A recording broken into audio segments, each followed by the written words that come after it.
तो आज हम स्टार्ट करेंगे पेडिग्री एनालिसिस। ये principle of inheritance and variation के अंदर एक टॉपिक है जो कि बहुत ही इंपॉर्टेंट टॉपिक है।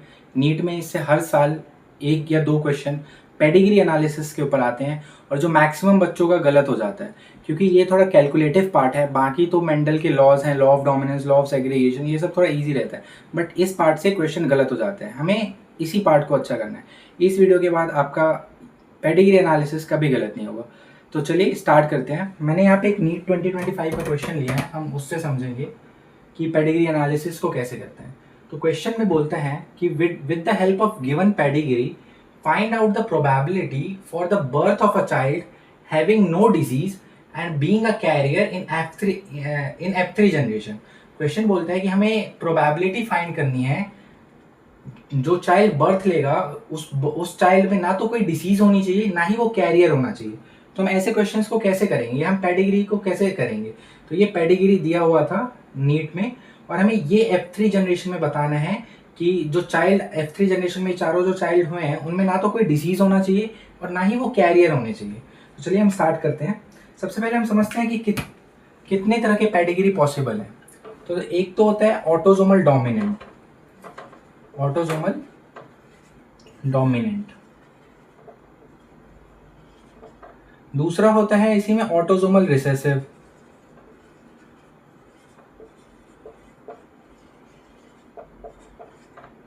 ये एक फर्स्ट तरह का जो पेडिग्री होता है वो होता है autosomal dominant.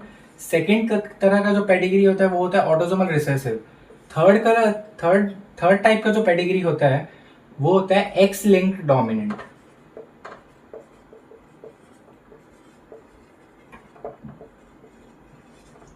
And fourth type का जो पेडिग्री होता है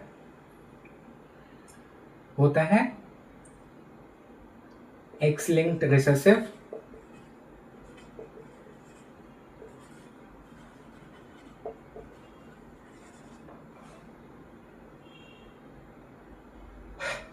ठीक है, तो हम देखते हैं कि इन चारों में से कौन सा पेडिग्री है। ये सबसे पहले हमें आइडेंटिफाई करना होता है कि ये जो क्वेश्चन में जो पेडिग्री चार्ट दिया हुआ है वो कौन से टाइप का है। क्या वो ऑटोसोमल डोमिनेंट है, क्या वो ऑटोसोमल रिसेसिव है, क्या वो एक्स लिंक्ड डोमिनेंट है, क्या वो एक्स लिंक्ड रिसेसिव है। एक्स लिंक्ड डोमिनेंट लिख दिया मैंने, यहाँ पे एक्स लिंक्ड रिसेसिव आएगा,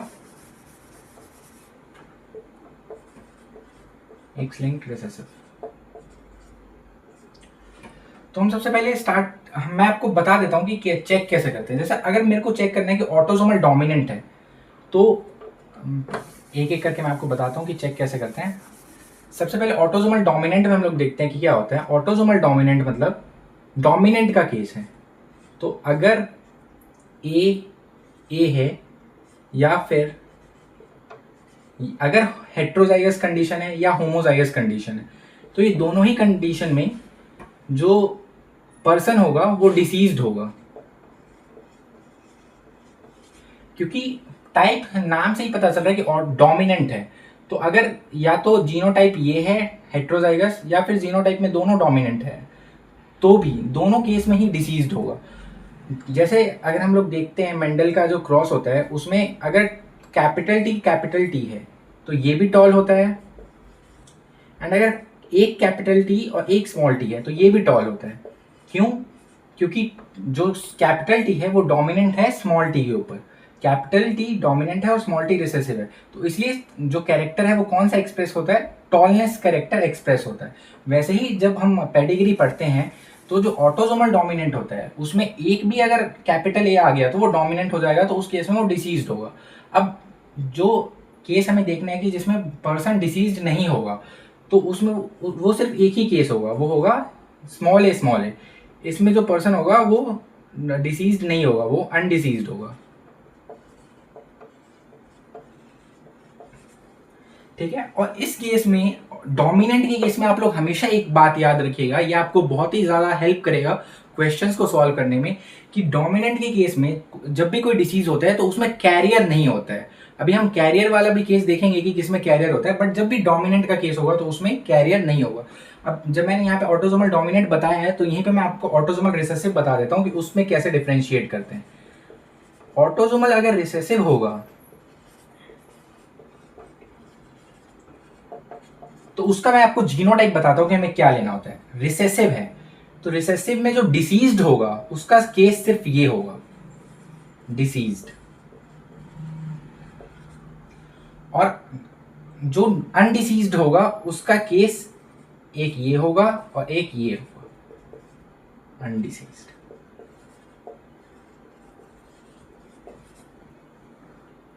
एंड इसमें एक और थर्ड केस आ जाता है, वो होता है ये कैरियर होते हैं और ये अनअफेक्टेड भी होते हैं। तो देखिए, जब भी ऑटोसोमल डोमिनेंट होगा तो हमें याद रखना है उस केस में जो जीनोटाइप हम लेंगे वो कौन से जीनोटाइप लेंगे। तो जब भी डोमिनेंट वाला केस आएगा तो उसमें हम हेट्रोजाइगस होगा और होमोजाइगस होगा, तो उस केस में वो डिसीज्ड हो जाएगा। बट अगर रिसेसिव होगा तो उसमें वो अनअफेक्टेड रहेगा। अनडिसीज्ड की जगह अनअफेक्टेड लिख देता हूँ, ज्यादा सही रहेगा। अनअफेक्टेड रहेंगे ये लोग। बट अगर ऑटोसोमल रिसेसिव है तो रिसेसिव मतलब कि उसको वो होमोजाइगस कंडीशन में ही अपने आप को एक्सप्रेस कर पाएगा। तो ये इस केस में ही सिर्फ एक ही केस में डिसीज होगा, वो होगा जब वो दोनों ही रिसेसिव होंगे। जब स्मॉल ए होगा तभी वो अपने आप को एक्सप्रेस कर पाएगा, क्योंकि रिसेसिव है तो सिर्फ एक ही केस इसमें डिसीज का होता है। अब इसमें अनअफेक्टेड के दो केस आ जाते हैं, एक तो ये होमोजाइगस, एक कैपिटल ए एक स्मॉल ए, हेट्रोजाइगस सॉरी, एक कैपिटल ए एक स्मॉल ए, और ये होमोजाइगस कंडीशन। इन दोनों ही कंडीशन में जो पर्सन होगा वो अनअफेक्टेड होगा। और ये वाला जो केस होता है जिसमें हेट्रोजाइगस में एक कैपिटल ए और एक स्मॉल ए होता है, तो वो कैरियर होते हैं और वो अनअफेक्टेड होता है। मतलब ये डिसीज कैरी करते हैं नेक्स्ट जनरेशन में, बट ये खुद अनअफेक्टेड रहते हैं। मतलब दूसरों को वो डिसीज दे देते हैं, पास कर देते हैं, बट खुद ये अनअफेक्टेड रहते हैं। इनको उससे कुछ नहीं फर्क पड़ता, बोलता है अरे हम तो कैरियर है भाई, हम तो दूसरों में पास करेंगे, बट खुद अनअफेक्टेड रहेंगे। ठीक है, तो हाँ, बट डोमिनेंट में कभी भी याद रखिए, आपको क्या याद रखना है कि डोमिनेंट में कभी भी कैरियर नहीं होता। अब जैसे कोई सा भी क्वेश्चन है, जब भी पेडिग्री का कोई भी क्वेश्चन आए तो आपको कैसे सॉल्व करना है, मैं उसका आपको अप्रोच बताता हूं। जैसे ये नॉर्मल मेल होते हैं, रेक्टेंगल मेल, और सर्कल से फीमेल हम एक्सप्रेस करते हैं। तो ये नॉर्मल मेल है, ये नॉर्मल फीमेल है। तो मान लीजिए अगर आपको चेक करना है ऑटोसोमल डोमिनेंट में, तो डोमिनेंट में ये दोनों देखिए, ये दोनों अनअफेक्टेड हैं। क्यों? और अफेक्टेड कौन से होते हैं? अगर मैं इसी में ऐसा डार्क कर दूं तो ये अफेक्टेड हो जाएंगे दोनों, अफेक्टेड मेल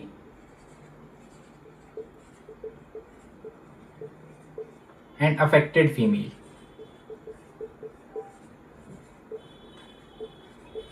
तो देखिए हमें चेक कैसे करना होता है, हमें अप्रोच कैसे लेनी है सॉल्व करने का क्वेश्चन। अगर मेल अफेक्टेड है और आपको चेक करना है कि वो ऑटोसोमल डोमिनेंट है या नहीं, तो आप कभी भी अफेक्टेड मेल को ये इससे मत शो करिएगा। जब भी आपको चेक करना है कि ऑटोसोमल डोमिनेंट है वो डिसीज, और उस केस में अगर मेल अफेक्टेड है, तो आपको हमेशा हेट्रोजाइगस कंडीशन से चेक करना स्टार्ट करना है। कभी भी आपको होमोजाइगस कंडीशन से चेक करना स्टार्ट करना ही नहीं है। हमेशा हम किससे चेक करेंगे? अगर अफेक्टेड मेल है तो हम इसका जो जीनोटाइप लिखेंगे वो हम ऐसे लिखेंगे,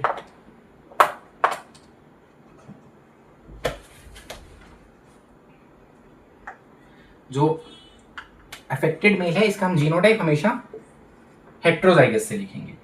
अब अफेक्टेड फीमेल है, इसका भी ऑटोसोमल है, तो इसमें भी अफेक्टेड फीमेल में भी ऐसे लिखेंगे, हेट्रोजाइगस कंडीशन लिखेंगे। कभी भी जब हमें चेक करना हो कि ऑटोसोमल डोमिनेंट है, तो हम उसमें होमोजाइगस वाला कंडीशन जीनोटाइप कभी लेना ही नहीं है। पहली अप्रोच हमारी यही होगी कि हम हेट्रोजाइगस जीनोटाइप लेके चेक करेंगे। अब ये जैसे अनअफेक्टेड है दोनों, और हमें चेक करना है कि ऑटोसोमल डोमिनेंट, तो इनका जो जीनोटाइप होगा अनअफेक्टेड में क्या है जीनोटाइप, यहाँ पे मैंने लिख रखा है। अनअफेक्टेड में जो ये जीनोटाइप होगा ये होगा। ठीक है, तो हमें अगर डिसीज दे रखा होगा कंडीशन, तो हम उसमें हेट्रोजाइगस लेके चेक करेंगे। और अनअफेक्टेड का तो हमें पता ही है कि ऑटोसोमल डोमिनेंट में सिर्फ एक ही अनअफेक्टेड होता है। अब मान लीजिए अब हमें चेक करना है कि ऑटोसोमल रिसेसिव है या नहीं, तो हम क्या क्या जीनोटाइप लेंगे वो अब देखिए।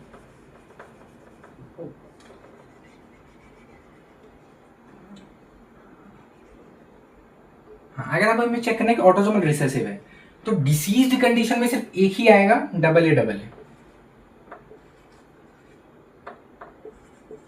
बट अब अनअफेक्टेड में हमें क्या लेना है, अनडिसीज्ड में इसमें 2 जीनोटाइप हैं, तो हमें यहाँ पे भी याद रखना है कि हमें होमोजाइगस को तो छूना ही नहीं है, इसको तो टच ही नहीं करना है। अनअफेक्टेड में भी हमें हेट्रोजाइगस केस लेना है। तो दो जो यहाँ पे मेन पॉइंट है वो क्या थे, अगर हमें चेक करना हो कि ऑटोसोमल डोमिनेंट है तो उसमें भी जो डिसीज्ड पर्सन होगा उसका हमेशा हमें ये जीनोटाइप सेलेक्ट करना है, इसको नहीं सेलेक्ट करना है, इस जीनोटाइप को लेकर हमें क्वेश्चन को सॉल्व नहीं करना है। दूसरा, अगर ऑटोसोमल रिसेसिव होगा तो उसमें भी जो अनअफेक्टेड होगा उनका हमेशा जीनोटाइप हमें हेट्रोजाइगस वाला लेना है, होमोजाइगस जीनोटाइप लेके हमें चेक नहीं करना है। अब हम एक्स लिंक डोमिनेंट और एक्स लिंक रिसेसिव का भी देख लेते हैं कि उसमें कैसे हमें चेक करना है कि एक्स लिंक डोमिनेंट है या एक्स लिंक रिसेसिव है।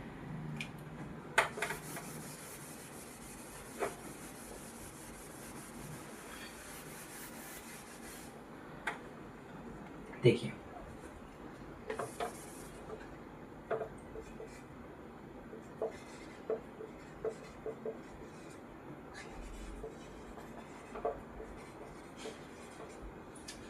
अगर कोई पर्सन एक्स लिंक डोमिनेंट है तो उसमें जो डिसीज्ड 3 केस बनते हैं, डिसीज्ड,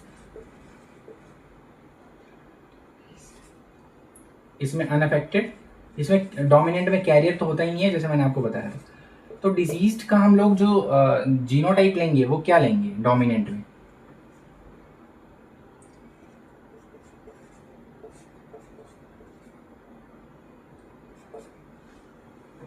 और अनअफेक्टेड क्या होगा इसमें,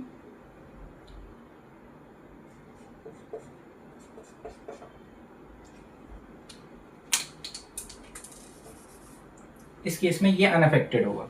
तो जब एक्स लिंक डोमिनेंट चेक करेंगे तो हमें डिसीज्ड कंडीशन में होमोजाइगस हो हेट्रोजाइगस हो, अगर एक भी होगा तो वो डोमिनेंट होगा। इसमें इस केस में कैरियर नहीं होता है, चाहे वो ऑटोसोमल डोमिनेंट हो या एक्स लिंक डोमिनेंट हो, कभी भी डोमिनेंट केस में कैरियर नहीं बनता है। अब अगर एक्स लिंक रिसेसिव है तो उसमें कैसे चेक करना है हमें,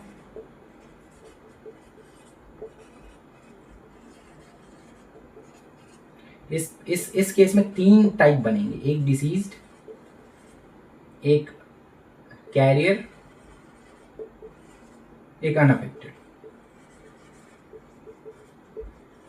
तो डिसीज्ड में, अब एक्स लिंक्ड रिसेसिव है तो डिसीज्ड में क्या इसका जीनोटाइप होगा, डिसीज्ड में होगा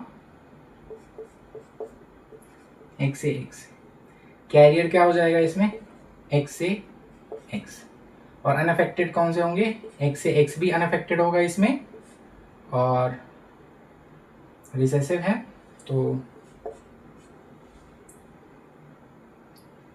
एक्स, ये भी इसमें अनअफेक्टेड होगा। तो हमारे पास 2 केस आ गए कि डोमिनेंट है तो उसमें क्या हमें जीनोटाइप लेना है, रिसेसिव है तो उसमें हमें क्या जीनोटाइप लेना है। अब हम इस क्वेश्चन को सॉल्व करते हैं। मैं मान लेता हूं कि मैं इसको सबसे पहले एक्स लिंक्ड रिसेसिव का केस चेक करता हूं कि ये एक्स लिंक्ड रिसेसिव है या नहीं। ठीक है, मैं इसको यहां से रब कर देता हूं। तो मैं चेक करता हूं कि एक्स लिंक्ड रिसेसिव है या नहीं, तो ये अनअफेक्टेड है। तो एक्स लिंक्ड रिसेसिव में अनअफेक्टेड को हम किससे शो करते हैं, एक तो एक्स एक्स से शो कर सकते हैं और एक एक्स से शो कर सकते हैं, दोनों अनअफेक्टेड हो। बट कभी भी मैंने आपको क्या बताया कि कभी भी हमें होमोजाइगस वाला केस नहीं लेना है, तो मैं इससे चेक करता हूँ। मान लीजिए इसको मैं लिख लेता हूँ एक्स ए एक्स, बट ये तो अफेक्टेड है तो इसको क्या लिखूंगा, हाँ ये मेल है, एक्स लिंक्ड में ये मेल है अपना, तो मेल का अलग जीनोटाइप होगा। ओके,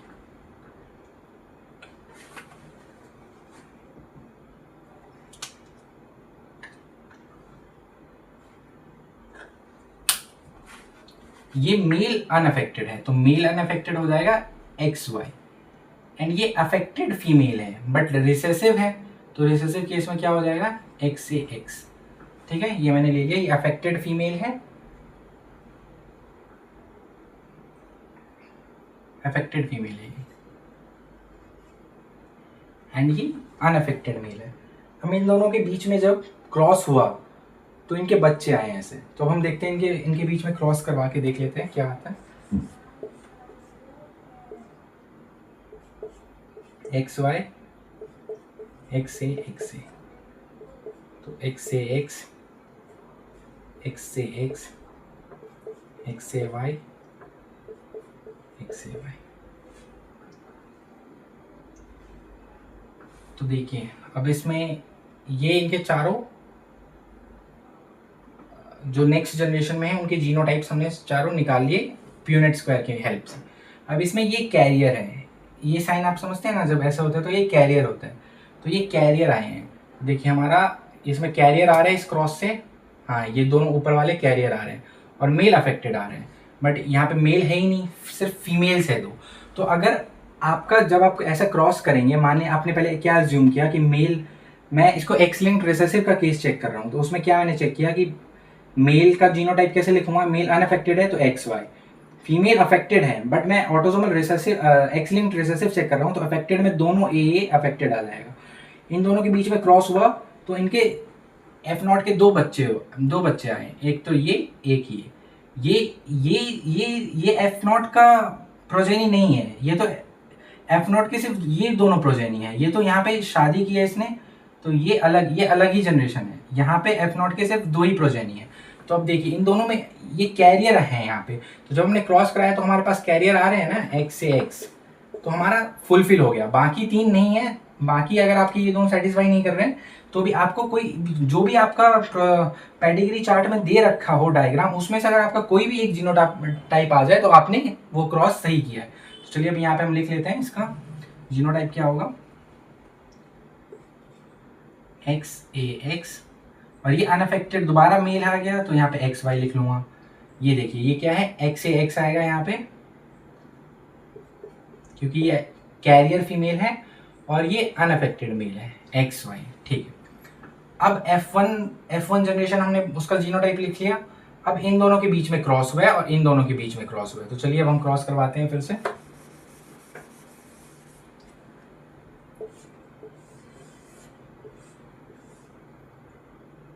एक्स वाई, एक्स से एक्स, एक्स ए एक्स, ठीक है। तो एक्स से एक्स, एक्स एक्स, एक्स से वाई, एक्स वाई। जब हमने इन दोनों के बीच में क्रॉस करवाया, F1 के जो प्रोजेनी थे वो उनके बीच में जब क्रॉस करवाया तो हमारे पास ये जीनोटाइप आ गया। अब देखिए F1 में ये कैरियर है, ये कैरियर है, और ये इधर से जो क्रॉस हुआ तो उसमें क्या हुआ, ये अफेक्टेड मेल आ गया और ये अनअफेक्टेड आ गया। तो अब हम देखते हैं कि हमने जो क्रॉस किया उसमें ये सारे जीनोटाइप सेटिस्फाई कर रहे हैं या नहीं। अगर सेटिस्फाई कर रहे होंगे तो हमने सही क्रॉस किया, मतलब हमने यहाँ से सही एजम्पशंस लिए। अगर यहाँ पे एक भी सेटिस्फाई नहीं करेगा, अगर मतलब यहाँ पे जो कंडीशंस दे रखी हैं, जो डायग्राम में जो शो कर रखे हैं, अगर उस तरह की जीनोटाइप्स नहीं आते हैं तो मतलब हम गलत क्रॉस कर रहे हैं। तो देखिए ये सबसे पहले क्या है, कैरियर फीमेल है। क्या हमारे पास कैरियर फीमेल आया है? हाँ जी, हमारे पास कैरियर फीमेल आया है। ये क्या है यहाँ पे, नहीं इससे देखिए ये क्या है हमारे पास कैरियर, ये क्या है अनअफेक्टेड, और ये क्या है अफेक्टेड मेल, ये क्या है अनअफेक्टेड मेल। तो हमारे पास क्या कैरियर फीमेल आई है? हाँ जी, ये कैरियर फीमेल आई है, ये कैरियर फीमेल हमारे पास आई है। तो मैं इसका जीनोटाइप लिख लेता हूँ एक्स से एक्स, ये भी कैरियर है एक्स से एक्स।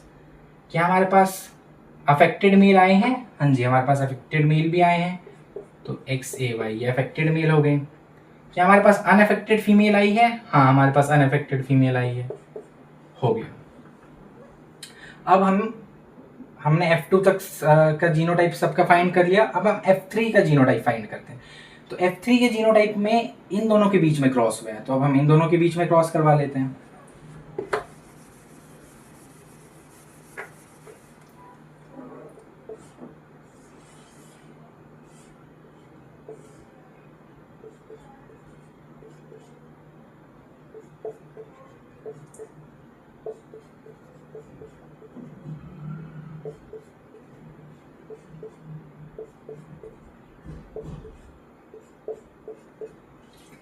तो जब हमने इन दोनों के बीच में क्रॉस करवाया तो हमारे पास क्या क्या जीनोटाइप्स आई?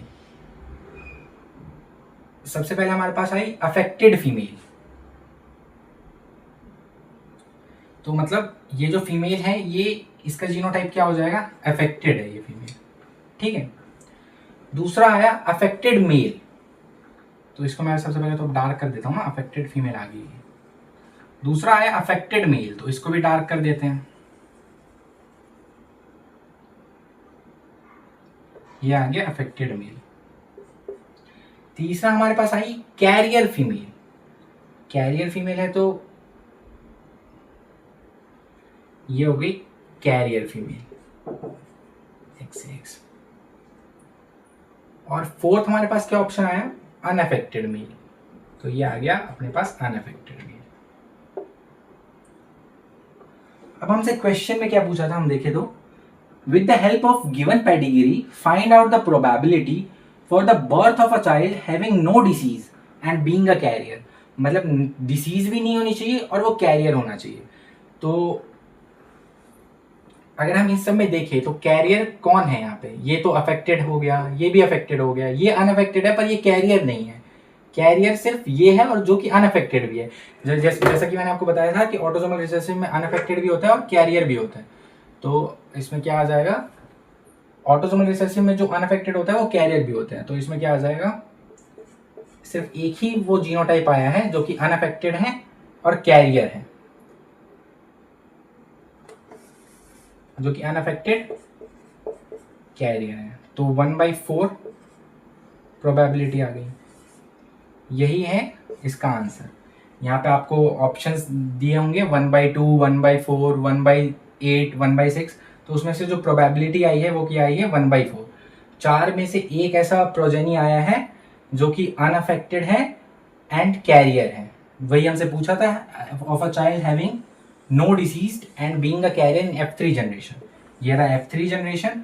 F3 जनरेशन में जो हमने जो क्रॉस किया, स्टार्टिंग से जो हमने केस माना था, उसमें हमने क्या मान के इसको सॉल्व करना स्टार्ट किया कि ऑटोसोमल रिसेसिव है।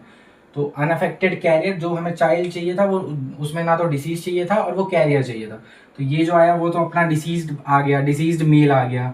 ये अपना पास डिसीज्ड फीमेल आ गई, ये अनअफेक्टेड मेल आया और ये कैरियर फीमेल आई। तो इसकी प्रोबेबिलिटी कितनी थी, 1/4। हमसे यही पूछा था, तो इस क्वेश्चन का आंसर क्या हो जाएगा, 1/4। तो आज के लिए बस इतना ही। आई होप आपको पेडिग्री एनालिसिस इस क्वेश्चन से अच्छे से समझ आ गया हो। अगर आपको कोई भी डाउट हो तो आप कमेंट सेक्शन में पूछ सकते हैं।